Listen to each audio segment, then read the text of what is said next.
Alors, depuis avril 2024, un individu terrorise les employés de l'entreprise Patek Philippe à Genève.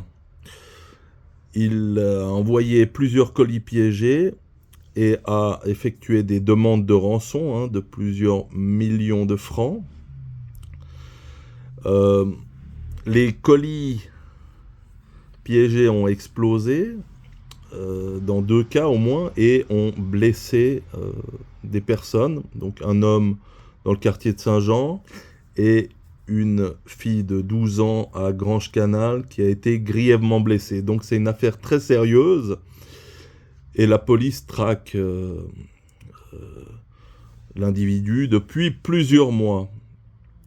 2 personnes avaient été arrêtées, mais elles avaient été mises hors de cause. Et là, on est arrivé à un nouveau dénouement, peut-être.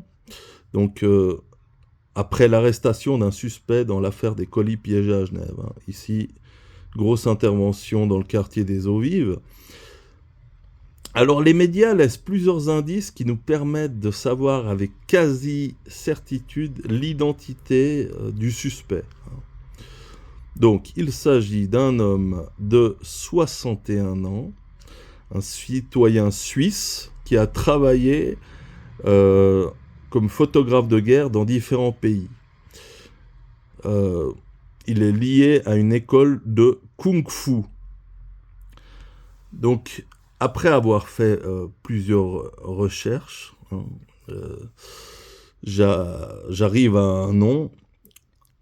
Alors évidemment, cette personne qui a été arrêtée, elle est innocente jusqu'à preuve du contraire, jusqu'à ce que la justice se prononce. Néanmoins, il y a de forts soupçons. Le suspect a été arrêté alors qu'il tentait de convertir une partie des crypto-monnaies en argent, selon 20 minutes.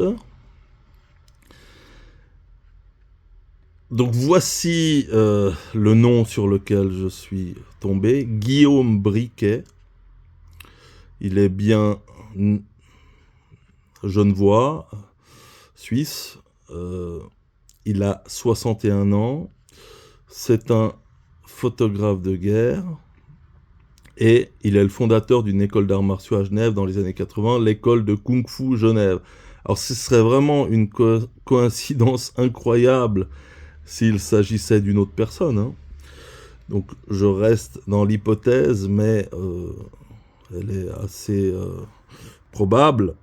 Donc en 2023, ce photographe avait fait parler de lui parce qu'il avait été blessé en Ukraine. Il y a même eu une enquête du ministère public de la Confédération. Tiens, il le connaissait, mais pour d'autres circonstances. Il a été victime de tirs apparemment russes. Voici une interview qu'il donnait sur TV5 Monde.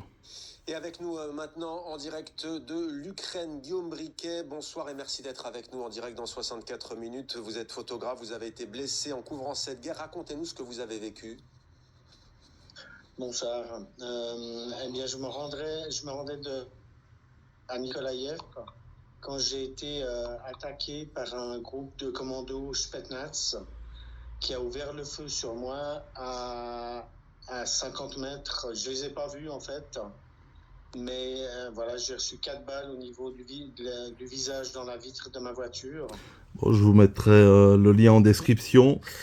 Mais c'est une grosse affaire qui va faire parler d'elle pendant plusieurs mois encore. Bonne journée à tous.